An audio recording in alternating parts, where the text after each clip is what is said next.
Boa noite, pessoal, tudo bem? Como vocês sabem, eu sou Ícaro Alves Alcântara, médico, e hoje eu quero conversar com vocês sobre indústria da doença. O seu sofrimento, a sua doença estão deixando algumas pessoas mais ricas, e eu vou te provar isso, tá? Por que eu resolvi fazer essa live para vocês? Por um motivo muito simples. Há uns 2 dias atrás me foi oferecida uma matéria no Google dizendo esse negócio de tomar água de hora em hora ou de tomar 2 litros de água por dia não tem evidência científica. E eu olhei e falei assim, isso está muito errado. Por quê? Porque 75% do corpo é água, 72% do cérebro é água, mais de 80% das articulações é água, 92% do sangue é água, e sem água você trava quase todas, para não dizer todas, as reações metabólicas no organismo.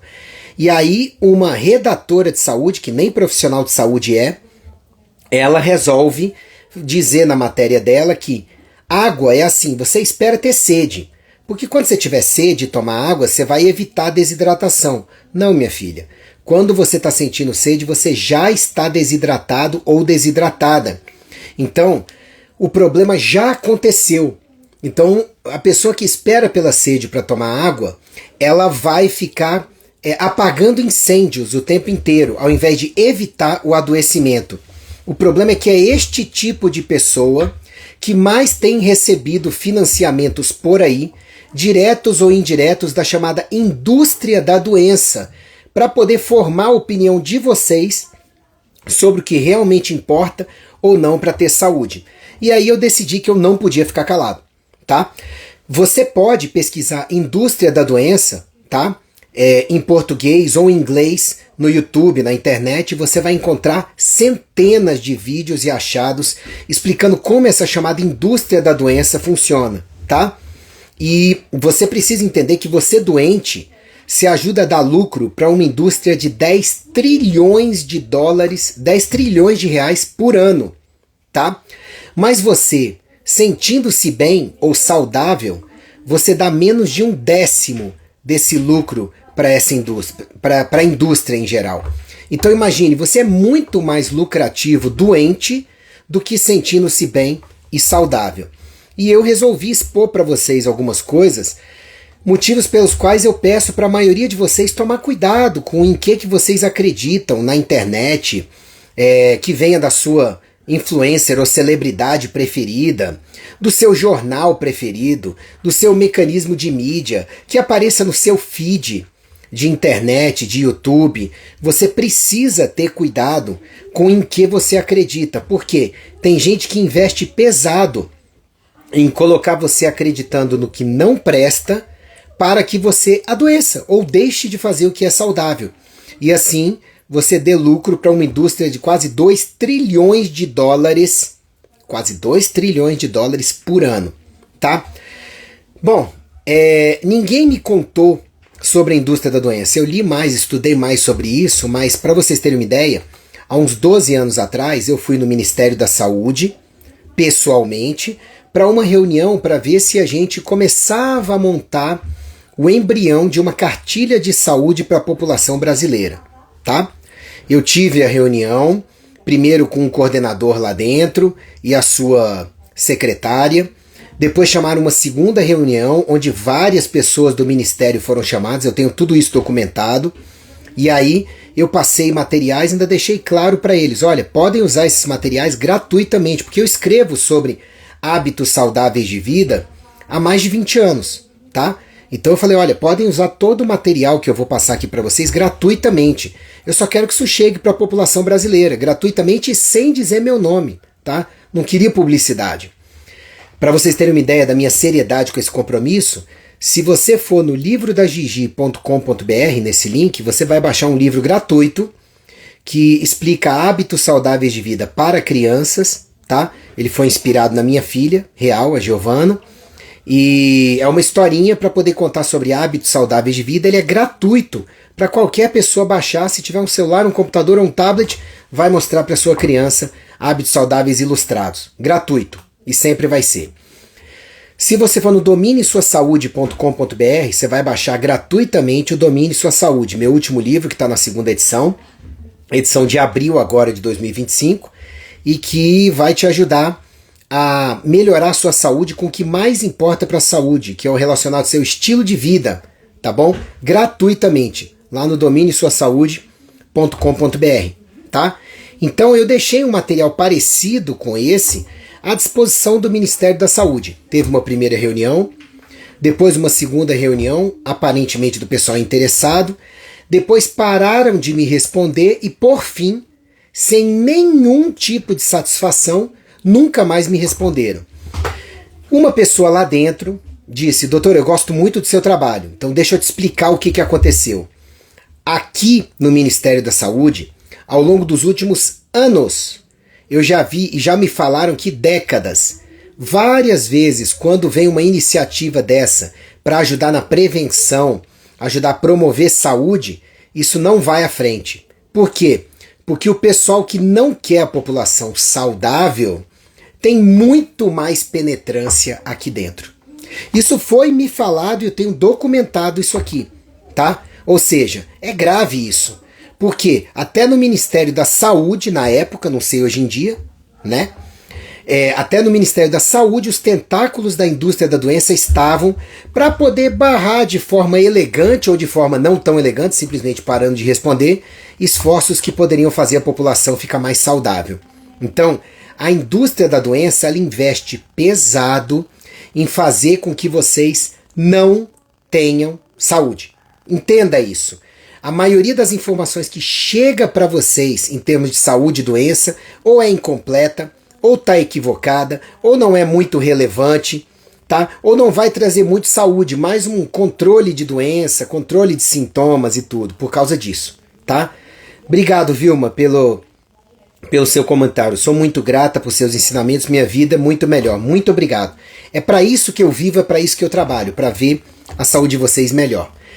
Então, eu queria que vocês entendessem o seguinte. Primeiro, eu anotei muita coisa, fiz uma pesquisa extensa para fazer essa live para vocês. Primeiro, a indústria farmacêutica global, no mundo inteiro, movimenta em torno de 1,5 trilhões de dólares por ano. Por ano. Agora, a indústria da prevenção, ela representa menos de 3% desse valor. Ou seja, do que a indústria farmacêutica movimenta, tá? 1,4 trilhões de dólares por ano, menos de 3% é destinado a ensinar a prevenir, ensinar você a evitar adoecer. Mas por quê, gente? Porque é o seguinte, se eu vendo carro amarelo e vocês passam a gostar só do carro verde, a minha empresa vai entrar em colapso e uma hora vai quebrar. Então eu preciso que as pessoas consumam meu carro amarelo. Então eu preciso dar um jeito de fazer as pessoas não só quererem o amarelo, elas odiarem o verde. E se o verde, o carro amarelo, for a doença, né, que é o que gera as pessoas consumirem remédios e se manterem doentes, e o carro verde for a prevenção, eu tenho que me livrar da prevenção e das pessoas com saúde. Deu para entender?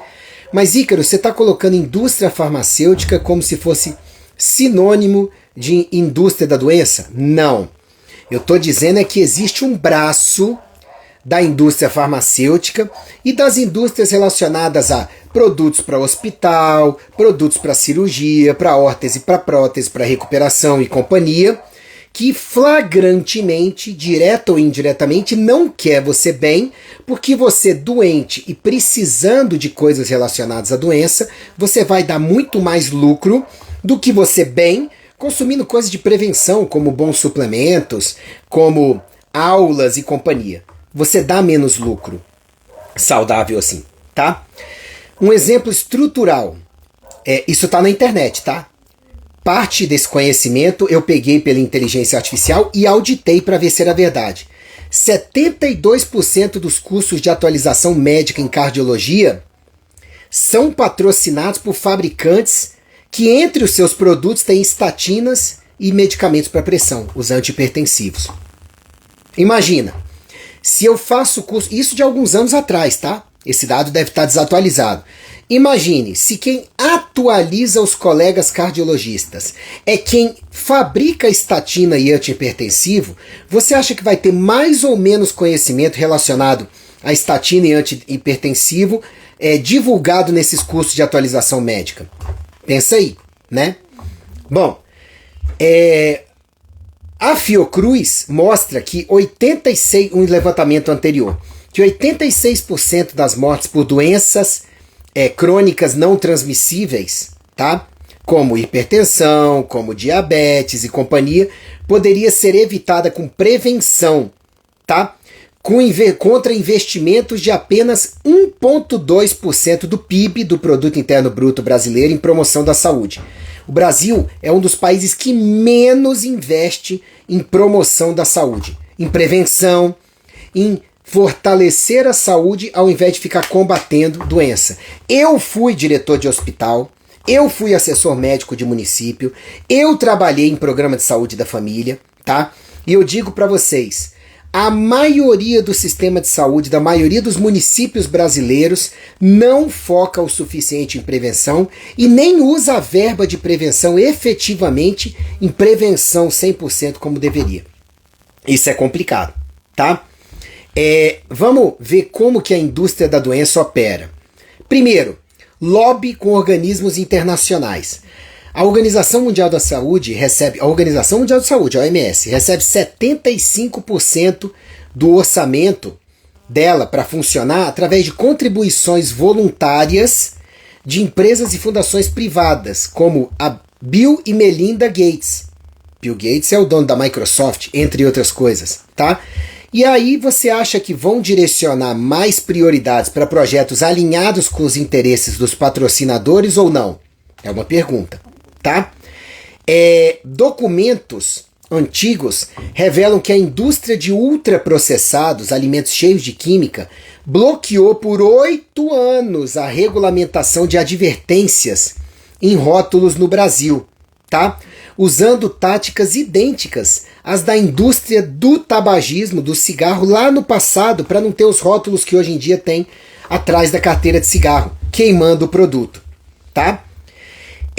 A USP recebeu 20 milhões de reais, tá, de empresa para desenvolver fármacos em parceria com a indústria, tá bom? Aí a empresa paga 1/3, a universidade paga 1/3, e essa instituição, a empresa, que eu não vou falar o nome, paga 1/3. Aí pensa comigo, se você tem o interessado em desenvolver algo pagando parte do financiamento para você, você vai ter mais ou menos simpatia, não só com desenvolver, mas com os estudos relacionados àquele produto desenvolvido, aquele remédio e companhia, tá? O Carlos colocou, a China deu bilhões de dólares para a OMS. Pois é, e não por coincidência, de onde veio aquele bichinho que causou caos aí no mundo, né? Nos últimos 4 ou 5 anos, né? Pensem aí. Outra coisa, quase 60% dos autores de estudos científicos e diretrizes clínicas, eles recebem pagamentos não declarados das indústrias farmacêuticas, tá? Por isso que hoje em dia se fala muito na tal da medicina baseada em evidências, né? Vai estudar depois na internet a história da Fundação Rockefeller, tá? E um relatório chamado Relatório Flexner, tá? Você vai entender que o pessoal do Rockefeller e esse Flexner fizeram com que tudo que não tivesse estudo científico fosse colocado como não é científico, tá? Não funciona, ou é crendice, ou você não presta, nem deveria ser ensinado na faculdade. Acontece que pagar estudo científico é caríssimo, e muitas das coisas que mais funcionam em saúde de verdade, em melhorar a saúde, em prevenir doenças, não tem estudos científicos robustos porque é caro fazer isso. Então imaginem, Flexner e Rockefeller, você cria um mecanismo onde só o que é crível e o que é acreditado pela medicina e na saúde é o que tem estudos científicos, mas só quem pode pagar estudo científico é a indústria de 10 trilhões de reais por ano, que é a indústria farmacêutica. Então é claro que vai sobrar estudo científico para remédio e vai faltar para muita coisa que funciona, mas não é remédio. E aí o que é ensinado por aí? Que o que mais ajuda na saúde é remédio, quando não é isso. Hoje em dia tem cada vez mais estudos, graças a Deus, saindo, mostrando que é o estilo de vida, hábitos saudáveis de vida, o que mais funciona para recuperar, manter e melhorar a saúde. Coisas que você encontra, por exemplo, eu falei claramente deles, falo no meu livro que está no domínio suasaude.com.br, tá? Existe também a manipulação de pesquisas científicas pela indústria da doença. Por exemplo, o Sydney Diet Heart Study de 1960 mostrou que óleos vegetais aumentaram 62% a mortalidade por problemas do coração. Mas os dados do Sydney Diet Heart Study foram acobertados por 50 anos, até 2013. 50 anos, para não queimar os óleos canola, soja, milho e girassol, tá? Outra coisa, 68% dos estudos sobre ômega 3 são financiados por indústrias, tá? Que infelizmente omitem que 80% dos suplementos que vendem estão oxidados. Então o ômega 3 é excelente para a saúde, mas quando você tira o ômega 3 ali do óleo de peixe, tá? Você invasa, se você não colocar junto a vitamina E, num veículo gorduroso de qualidade, junto à astaxantina, esse ômega 3 ele vai chegar para o consumidor oxidado e potencialmente podendo ser maléfico. Aí, os poucos estudos que fizeram queimando o ômega 3 foram estudos feitos com o ômega 3 oxidado, tá? Aí os justos pagam pelos pecadores. Os ômega 3 bons que tem por aí, hoje em dia já se sabe que o ômega 3 todo mundo deveria usar. Tá? Praticamente todo mundo no mundo. Que ninguém vai comer meio quilo de peixe de águas salgadas orgânicas profundas todo dia. Ok? Aí os poucos estudos queimando o ômega 3 porque o ômega 3 está oxidado. Ou então as pessoas tomam o ômega 3 bem intencionadas, mas não correm atrás de boas marcas e estão tomando o ômega 3 oxidado que não vai ter tantos benefícios ou pode ter até malefícios. Tá? Aí você vê que a indústria da doença também está na suplementação de baixa qualidade. Ok? Outra coisa, vamos falar um pouco das estatinas, as queridinhas para baixar colesterol. Ensaios com estatinas comparam o medicamento com placebo. Placebo, com não tomar nada, tá? Mas deveriam comparar, por exemplo, com alternativas naturais como coenzima Q10, tá? Que ajuda, como arroz vermelho, que ajuda, como hexanicotinato de inositol, que ajuda, com o ômega 3, que ajuda, e com exercício físico e uma boa alimentação, que ajuda, tá? Porque análises independentes mostraram que para o paciente de baixo risco, tá, cardiovascular, você usar a estatina reduz apenas 1% do risco de problemas cardiovasculares. 1% não é estatisticamente significativo para as pessoas de baixo risco, mas que isso gera um lucro de bilhões por ano. Bilhões. Fazer as pessoas com baixo risco usarem estatina. Porque hoje em dia você vai no cardio se você tiver mais de 40 anos de idade. Ou você tiver o colesterol total acima de 180. Tá? Ou você tiver uma plaquinha que seja nas carótidas, já vão tacar estatina em vocês, sem suplementar com a enzima Q10 junto. Porque estatinas fazem cair a quantidade de coenzima Q10 e isso causa um monte de sintoma. Tá?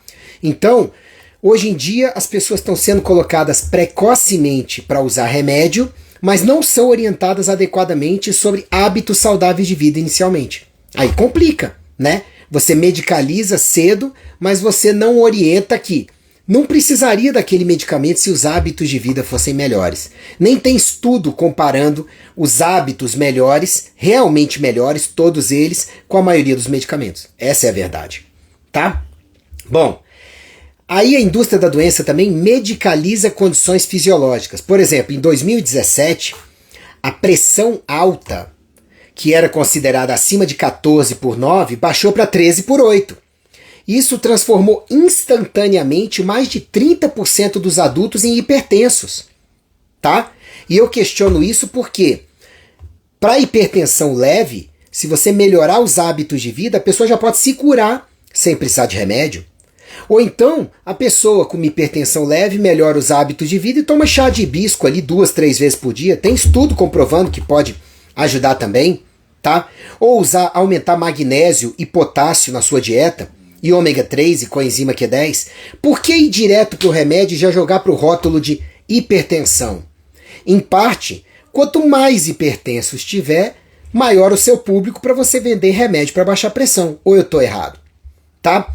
A glicemia de jejum para o pré-diabetes, ela foi reduzida de 110 para 100 em 2003, mas a base populacional de estudos para isso é incerta até hoje. Eu concordo que a glicose, a gente olha no consultório abaixo de 100. Entre 100 e 110 a gente já considera que o paciente tem que diminuir glicose na sua dieta, tomar mais água, se exercitar. Mas daí é você reduzir para a população inteira, tá? O que é pré-diabetes do que não é. Separar o que é do que não é. Sem uma base populacional grande, complica, né? Outra coisa, a indústria da doença também cria novas síndromes. Por exemplo, teve uma campanha entre 2000 e 2010 chamada O Colesterol Alto Não Dói, tá? Para dizer para as pessoas, ei, o seu colesterol alto, você tem que tomar cuidado, porque ele não dói, tá? E é uma coisa perigosa para a sua saúde. Sendo que colesterol, gente, é fundamental para a vida. Lá no icaro.med.br/colesterol, eu explico para vocês por que o colesterol é fundamental para a vida. Essa história de mantê-lo o mais baixo possível é uma coisa perigosa. Não deveria ser desse jeito. O colesterol tem nível mínimo e nível máximo adequado. É o diferencial de HDL mais alto que mais importa, tá? Dá uma olhada depois lá no icaro.med.br/colesterol. Só que essa campanha, o colesterol alto não dói, aumentou as vendas de estatinas, dos medicamentos para baixar colesterol, em 10 anos, em 300%. Imagine se isso não causou um aumento danado nas vendas de estatinas e lucro para os fabricantes de estatinas. Tá? Vejam bem, eu não sou contra remédio. Eu acho que remédios bem prescritos, bem indicados para os pacientes, salvam vidas. Vide os antibióticos, os anti-inflamatórios, os corticoides e por aí vai. O problema é o excesso de prescrição e transformar situações do dia a dia ou pessoas não doentes em doentes para vender remédio antes de estimulá-las a melhorar o estilo de vida, os hábitos de vida, tá?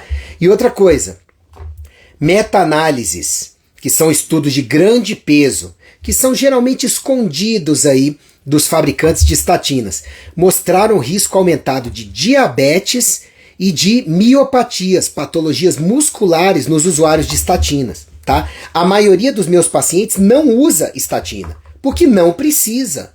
O paciente que melhora seus hábitos de vida e usa algumas estratégias que eu já falei aqui nessa live, ômega 3, coenzima Q10, bons hábitos de vida, hexanicotinado inositol, coisas naturais, melhora sem precisar de estatina na maioria dos casos, tá? A gente deveria salvar o remédio para quando é absolutamente necessário, tá? Outra coisa, tá na internet isso, 1/4 dos médicos recebe incentivo da indústria farmacêutica por meta de venda de medicamento.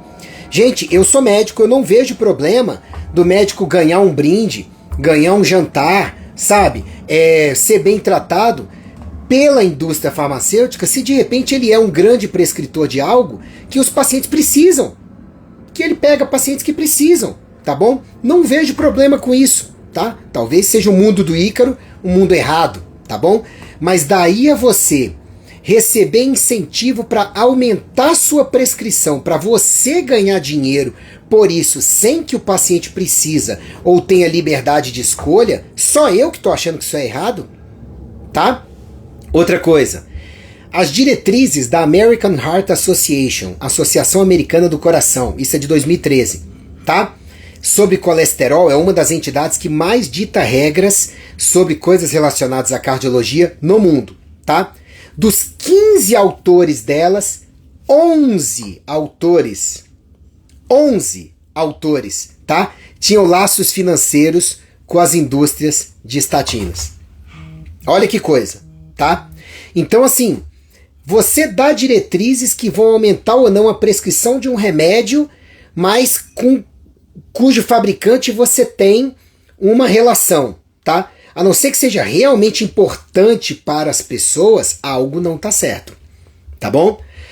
A educação médica, em parte, é viciada. Primeiro, eu nunca tive na faculdade uma só aula de hábitos saudáveis e estilo de vida para ensinar para os meus pacientes. Nunca tive, tá? No máximo, orientação no contexto ali da educação de outras matérias. Isso em mais de 10 mil horas de estudo, tá? Sendo que hábitos saudáveis de vida são o que mais importa para a saúde das pessoas, tá? E os médicos continuam não tendo nem essa matéria que as faculdades de medicina deveriam ter. Eu daria essa aula com prazer, sabe? Um absurdo não terem, já que os estudos dizem que estilo de vida é o que mais importa para recuperar, manter e melhorar a saúde. Outra coisa, você colocar matérias de prevenção, eu também nunca tive uma matéria estímulo à prevenção, como ensinar prevenção, importância da prevenção na faculdade. A maioria dos cursos de saúde não tem, tá? Muitas vezes você tem cursos sobre deficiência de testosterona, tá? Que são patrocinados por fabricantes dos hormônios sintéticos. Agora, protocolos com zinco, vitamina B6, exercício físico, dormir direito, que também aumentam a testosterona, muitas vezes são ignorados, tá? E a educação médica, se você for olhar, quem mais patrocina os congressos, cursos, simpósios e capacitações para médicos convencionais são quem? Justamente fabricantes de medicamentos, indústrias farmacêuticas. Tá? Basta você ir num congresso e olhar os principais patrocinadores. Tá bom? A campanha osteoporose, a epidemia silenciosa, do tipo, osteoporose, muita gente tem, e ela se desenvolve em silêncio. Cuidado! Aumentaram em 500% o uso dos bifosfonados, alendronato, risendronato e bandronato, em mulheres sem risco real, gerando até fraturas atípicas de fêmur. Quer dizer, mulheres que não precisavam, mas pela campanha, julgaram que precisavam, correram nos seus médicos e tiveram a prescrição de coisas que não precisavam tanto. Tá bom? Influenciadores digitais. A indústria farmacêutica, ela tem pago influenciadores digitais para falar. Mídias digitais, jornais convencionais, não só para propaganda em si, mas para matérias que possam colocar aquilo ali como opinião de especialistas, médicos dizem, a ciência informa. Basta você olhar Ozempic, Wegovy, Mounjaro, Victoza, Saxenda e Trulicity. Tá? Se você for olhar o tanto de matéria em periódicos médicos, em sites de capacitação médica, em sites convencionais, influencers usando e falando, nossa, é muito bom, usa desse jeito e tudo. Vocês acham que tudo isso foi espontâneo? Mesmo, tá? Outra coisa, a indústria da doença, ela vai nos bastidores para descredibilizar nutriente. Às vezes é um influencer falando mal, um médico falando mal, tá? Por exemplo, a coenzima Q10 tem 83 estudos comprovando benefícios em insuficiência cardíaca, até recentemente. Mas é classificada como suplemento para não competir com medicamento patenteado. Tá? E eu entendo que a coenzima Q10 seja um suplemento, porque o corpo sabe fabricar e sabe utilizar. Mas se você for olhar a coenzima Q10, ali pareada com o medicamento para colesterol, você vai ver que a eficácia da coenzima Q10, em alguns casos, principalmente de dislipidemia leve, sabe? Ou eficácia para insuficiência cardíaca, junto ao magnésio, L-carnitina e tudo, ela é excelente. Mas os estudos não param porque dizem, não, eu não vou comparar medicamento com um suplemento, tá? O grande chefe Marcelo Horta entrou aí, tá de sacanagem, falando, amanhã eu quero uma live. Não, a gente vai divulgar em breve, essa live já estava marcada. Um abraço para você, Marcelão. A gente faz essa live amanhã, viu? Vai ser um prazer. Aí tem um caso ocorrido na USP, tá? Em 2021. No estudo, a suplementação de 200 mg por dia de coenzima Q10 reduziu em 19% o volume da gordura visceral em mulheres com gordura no fígado, tá? Sem mudança de outros parâmetros, sabe? Você ouviu falar desse estudo? Não. E aí? Né? Por que a gente não ouviu falar? Por que não tem tanta projeção para os benefícios de nutrientes em relação aos benefícios dos remédios? tá? E se você lê a bula da maioria dos remédios, primeiro que você vai pesquisar suplementos que façam melhor, você vai ver que os hábitos de vida são mais efetivos e mais naturais, tá? Como água, alimentação, exercício, sono, respiração, sol, e você naturalmente vai querer substituir os seus remédios por se cuidar melhor e por suplementos. E isso a indústria da doença não quer, tá? Outra coisa, para você ter uma ideia, os protocolos com magnésio, com potássio, com vitamina D3, com chá de hibisco para pressão alta são ridicularizados em vários sites e companhia, tá? Mas você vê medicamentos para pressão, incluindo bloqueadores de cálcio, que têm risco de edema e de taquicardia, prescritos como se fossem de primeira ou de segunda linha.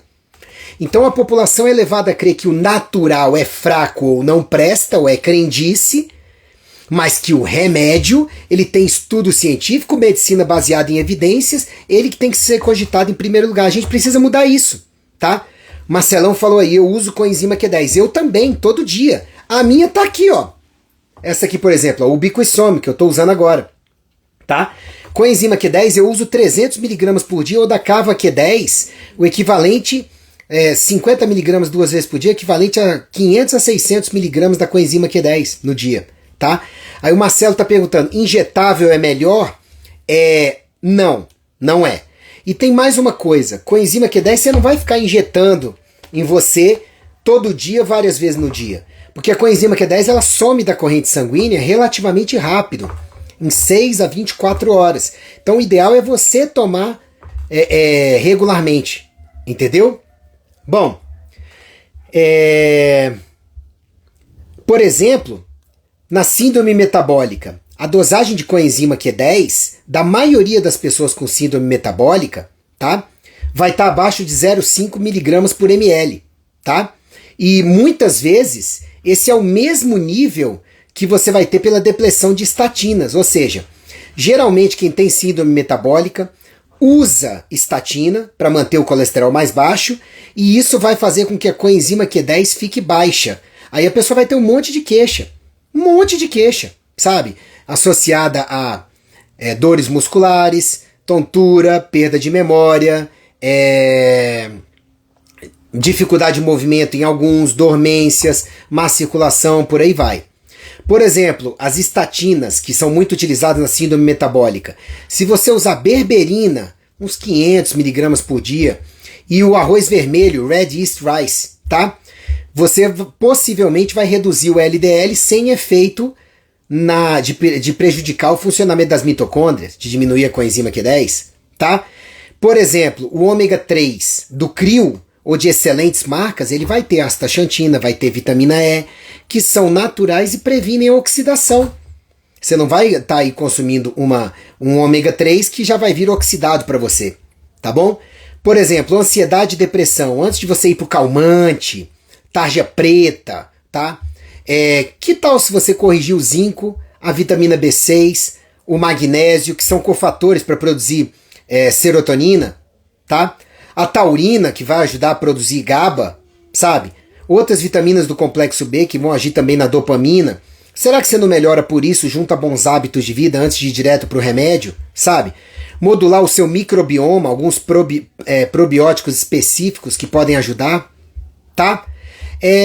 Em geral, pense, antes de você usar um medicamento, a não ser situações de urgência e emergência, tá, gente? Situações onde tem que usar. Por quê? É o risco de morte ou de uma sequela. Então você tem que usar o medicamento, tá bom? Vai sair daquela situação de risco. Depois, se você não está numa situação de risco, primeira coisa que você tem que fazer é melhorar seus hábitos de vida. Sempre. Nunca se esqueça disso. Você não quer ser vítima da indústria da doença, que quer você doente crônico. Doente crônico e não curado e não saudável, tá? Porque doente crônico você consome remédio a vida inteira. Primeira coisa que você tem que fazer é melhorar seus hábitos de vida, tá? Os que eu explico gratuitamente no dominesuasaude.com.br, tá bom? Isso é o primeiro. Mas faça 5 perguntas, tá? Antes de usar medicamentos, tá bom? Primeiro, esse tratamento, ele aborda causas ou apenas sintomas? Segundo, quais são as evidências independentes que sustentam essa terapia, inclusive resultados de outras pessoas, tá? Terceiro, eu já tenho bons hábitos de vida até para esse remédio funcionar? Ou os meus hábitos de vida podem estar causando ou agravando esse quadro, tá? Quarto, o custo-benefício de eu usar esse remédio, ante a bula, os efeitos colaterais possíveis, a frequência deles, é pior do que o que eu estou sentindo em si? E quinto, eu confio totalmente em quem está me prescrevendo, por que está me prescrevendo, sabe? E no jeito como a minha saúde está sendo abordada. Dá uma olhada nesses 5 quesitos aí primeiro, tá? Não é para botar desconfiança em cima de todo mundo, não. Não, gente. É só um pouquinho de juízo crítico, tá? Entre o que está acontecendo com você, naquele momento que você recebe a prescrição do medicamento. Ah, é para a vida inteira. Sério? Por quê? Pergunte. Por que é para a vida inteira? Quando que a gente reavalia? Quando que eu posso pensar em parar isso aqui? O que eu posso fazer para parar de tomar esse remédio no futuro? Peça explicações, tá?